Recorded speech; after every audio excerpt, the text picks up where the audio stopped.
Welcome. My name is Bob Tickleman, and I'm excited to be your guide for AZ500, Microsoft Azure Security Technologies, and we're on the learning path for securing compute, storage, and databases. In previous recordings, we covered the first two modules, and we're now on the module for planning and securing Azure SQL and Azure SQL managed instances.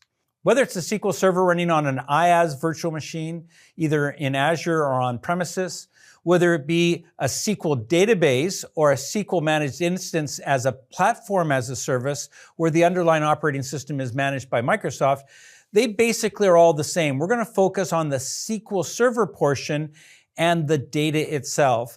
So whether it's a database that you're managing, all the management of the underlying SQL Server, that's on you. That's been covered in other recordings when we take a look at managing and securing infrastructure. The same thing is going to happen here. Whether it's a SQL database, which is a PaaS offering where you don't even have to have a SQL instance. If any of you are familiar with the product SQL, you actually have Windows Server, you install SQL on top of that server, and that's called a SQL instance. That SQL instance can host multiple databases on it, so that's the variation. So we're having a managed instance where you have a SQL server for all intents and purposes running on a Windows server that is managed by Microsoft. You don't get to manage SQL Server, you get the management plane of the SQL Server. If you're familiar with the SQL Management Console, you're going to get all that capability to manage, those kind of features. A SQL database says you don't have to worry about all the management of the SQL Server of creating rules and backup policies and all that. You're just going to get the database itself. So it's a very, very lightweight, easy to work with and deploy, especially if you're spinning up, say, test environments. You need just a database very quickly and destroy it. You just need a database. I don't need the entire instance. So that full plethora, we're going to take a look at the management of the data regardless, because at the end of the day, a table's a table with data exactly across all three of them. Now, this has been referenced in other recordings, but that circle on the right-hand side really covers a topic referred to as defense in depth.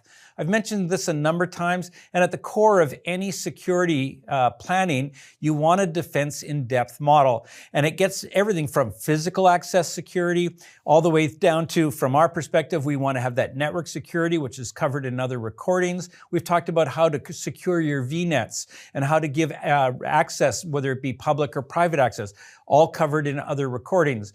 But you want to make sure you have network access to the SQL Server blocked down. We then take a look at the next ring where we're going to get into access management. That's that identity piece that was covered in other recordings in this series. We then take a look at threat protection and looking at antivirus and taking a look at attack surfaces. And that's going to get into some of the infrastructure components that you have of the physical server that is hosting the environments, whether it be your hosted or hosted by Microsoft. We emit all that information. Take a look at that. And now we're going to focus on information protection and the customer data classifications within SQL. So that's where we're going to spend a lot of our time focusing. SQL has the ability to interact with either local SQL accounts, so you would actually create an account on the SQL instance or the SQL server that you would build the instance on, not so much with the database version, but you now have the ability to actually interact with Microsoft Entra IDs for the authentication that you would then authorize within your SQL Server.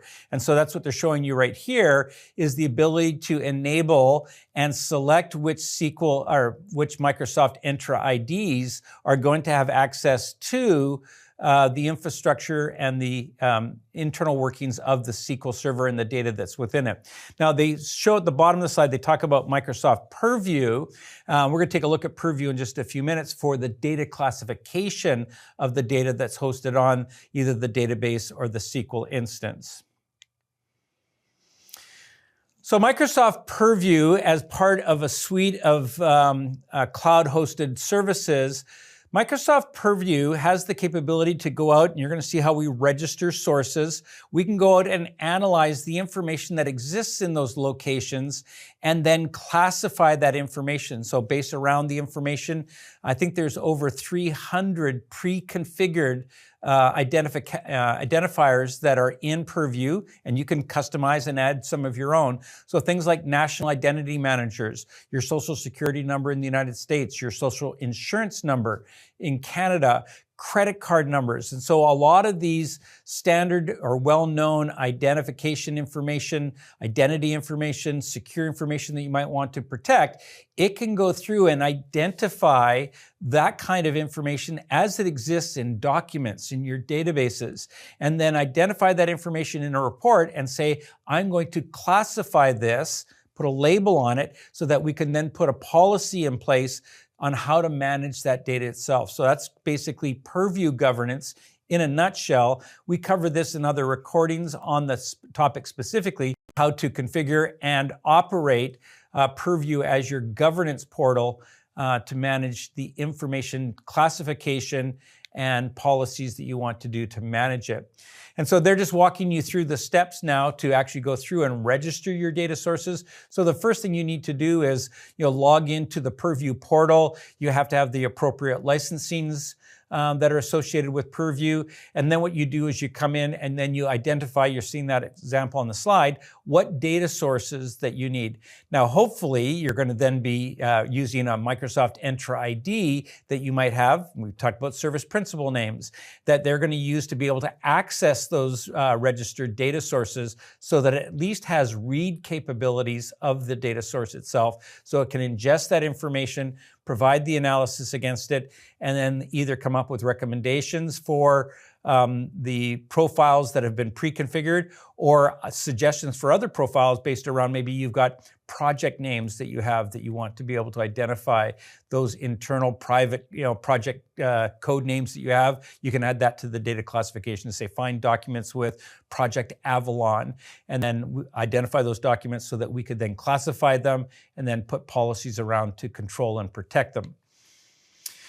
So after you've now configured the sources, you've given it access, you then go through the scan process, and this could take potentially quite a while for it to take place. They typically say, at least 24 hours. It just depends on the, network access, speed of access, the volume of data that you're dealing with, but you want to be able to make sure that you have a scan of that information. And then there's a regular ongoing basis that you can update that information. And then what you need to do is ingest that information. So this is just walking you through that process.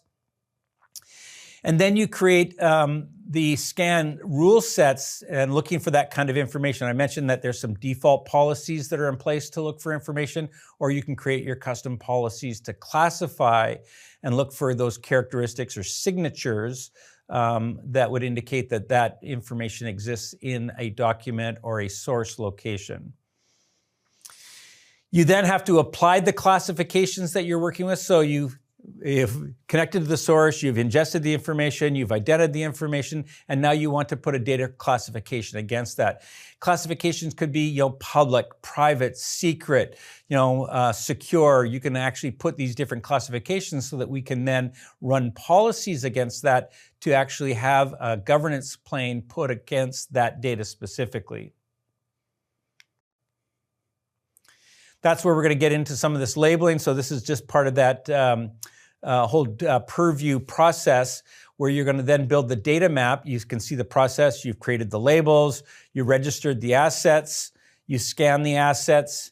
You had the classifications that were found, and then you labeled the data. So the nice things about the labels, it's not where the product lives. The label lives with the product or the object that was identified. So as that object gets moved around, the label for the object remains with it. So regardless of where it comes from, that label is going to stick with it once it's been classified. So one of the things that you might want to do, and this is now switching back to SQL. So we started off with SQL and how you could configure the SQL for monitoring. We then went to Purview to then identify the information regardless of the source. One of the sources you might want to register is your SQL. And now it's going to come back and possibly make recommendations around the data in your SQL server. In here, you may have columns of data that you're looking at that have credit card information. You might have columns with passport identity.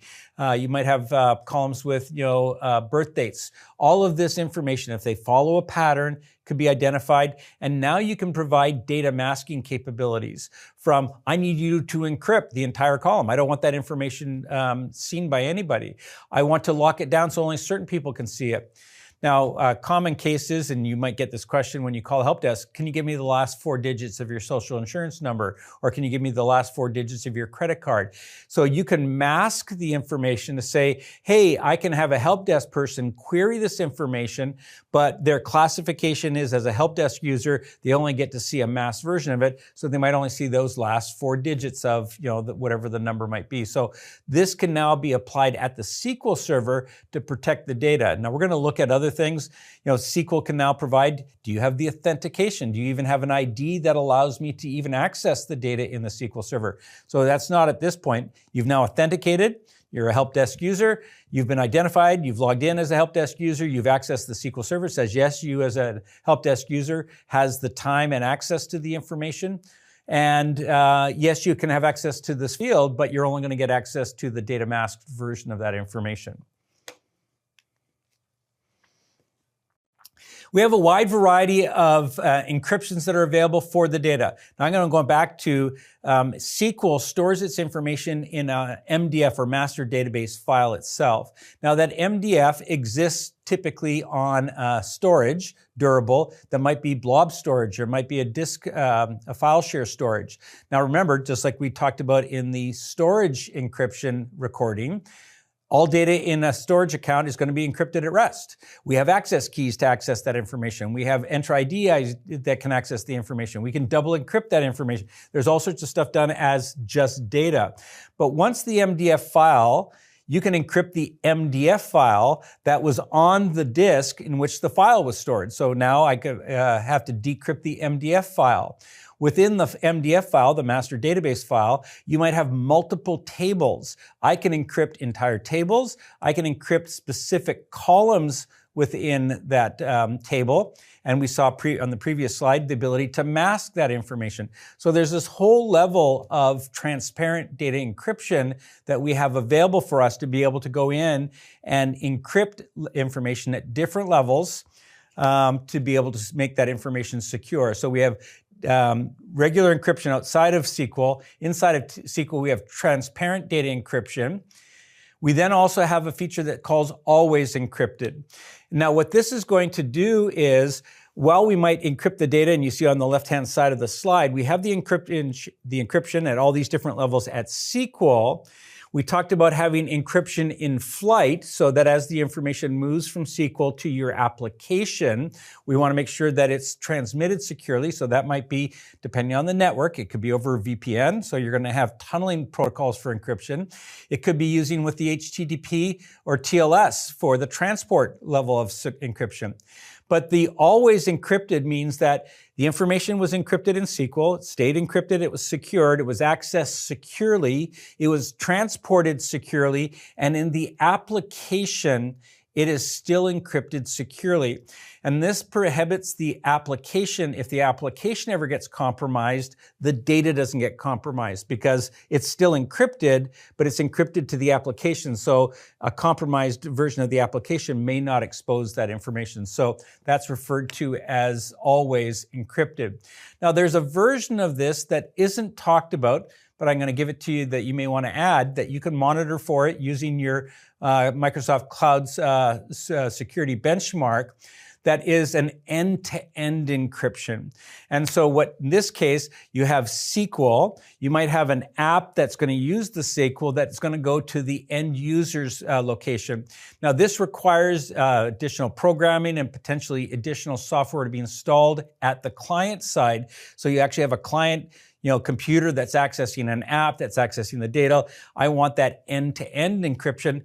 Absolutely, it's an option. It's not talked about in this course, though. You might want to add that to your security features.